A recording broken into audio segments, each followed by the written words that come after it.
One of Jesus' apostles simply disappears from history. Not gradually, not quietly. He is named, counted, chosen, and then his story just stops. No journeys, no churches, no miracles, no letters, no martyrdom. Every other apostle has a trail. Cities, traditions, legends, graves. But this one, nothing. And that silence is not an accident. It is deliberate. Because what happened to this apostle raises questions the church never wanted asked. The apostle was Judas. Not the betrayer, not Iscariot.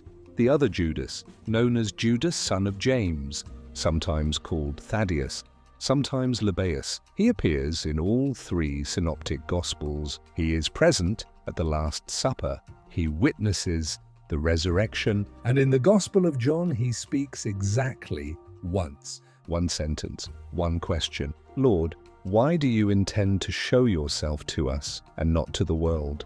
And after that, he vanishes. Officially, the church claims to know almost nothing about him. No destination, no mission, no confirmed death. Compare that to Peter. Rome, martyrdom, succession. Compare that to John. Ephesus, a gospel. Letters, revelation. Compare that to Thomas, India. Churches, traditions still alive today. But Judas, Thaddeus, only contradictions, only guesses. Some say Mesopotamia, some say Armenia, some say Beirut, some say Persia. No agreement, no evidence, no early documentation. For one of the 12, that should be impossible. The last confirmed mention of Judas Thaddeus appears in Acts. Listed among the apostles in Jerusalem after the Ascension, that is around the year 30, and then silence. No early church father quotes him. No community claims his teaching. No tradition preserves his theology. For someone who walked with Jesus, who heard the teachings directly, who received the Spirit at Pentecost, this absence is not normal. It is a warning sign. Outside official church history, something else appears. Fragmented traditions, marginalized accounts, suppressed memories. And several of them agree on one uncomfortable detail. Judas taught a form of Christianity that emphasized Jesus' humanity, not divinity. He kept Jewish law, observed the Sabbath, maintained kosher practice. Jesus as Messiah, not Jesus as God. The most detailed tradition comes from Edessa. According to this account, Judas traveled east around the year 40. He healed King Abgar, converted the royal court, but the Christianity he taught was Jewish.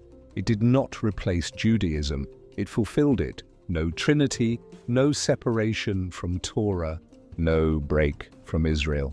This community survived for centuries, and Rome declared it heretical. The community was dismantled, the theology erased, and Judas Thaddeus disappeared with it. Now pause and think. The church knows where Mary's house was. It knows where Paul was beheaded. It knows the martyrdom stories of obscure believers, but not one of the 12. That is not loss. That is burial. It fits a larger pattern. Mary Magdalene reduced to a sinner. James, the brother of Jesus, minimized. Jewish Christianity erased. The church built a narrative where all apostles agreed, where Rome was always central, where doctrine was unified from the beginning. Anyone who contradicted that narrative had to disappear. There is one small text that may preserve Judas's voice, the Epistle of Jude, 25 verses. Strange, overlooked. It quotes the Book of Enoch, a book the church later rejected. It speaks of angels, judgment, moral corruption. It never teaches the Trinity, never calls Jesus God. It sounds Jewish, apocalyptic and defensive. If this letter came from Judas Thaddeus, it places him directly against Paul's theology, and history tells us who won that fight. The Jerusalem church, led by James, rejected Paul's authority. They kept Jewish law. They opposed Gentile conversion without Torah. Paul admits this conflict himself. He defends his apostleship. He attacks unnamed opponents. He argues his gospel is correct. What if Judas was one of those opponents? The silence suddenly makes sense. By the 2nd century, Gentile Christians dominated. By the 3rd, the church became openly anti-Jewish. Israel replaced, law abandoned, Jesus redefined. A Jewish apostle who never abandoned Torah became a liability. So Judas vanished. Ironically, modern Catholicism turned Judas Thaddeus into something else, the patron saint of lost causes, of desperate situations, a symbolic role, because his real history was erased, a fictional purpose, replacing an inconvenient truth. We do not know where Judas went, what he taught, how he died, and that ignorance is not accidental. Because he was there, he heard the teachings directly. His perspective mattered, and it did not survive. Compare him again. Peter, John, Paul, pages and pages. Judas, almost nothing. That is selective memory. If the church erased one apostle, what else did it erase? How many voices were silenced because they contradicted later doctrine? We know books were burned, gospels suppressed, communities dismantled. Judas, Thaddeus, is not an exception. He is evidence.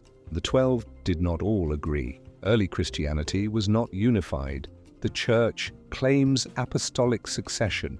But succession from whom? Only from those who won.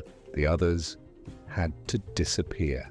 Judas represents every lost voice, every Jewish Christian, every tradition Rome eliminated. His disappearance is not a mystery, it is a message. One apostle vanished. The church offers no explanation, and that absence tells you everything. If they erased one of the 12, what else have they erased? And if the church cannot be trusted to preserve the memory of Jesus' own apostles, how can it be trusted to preserve the truth?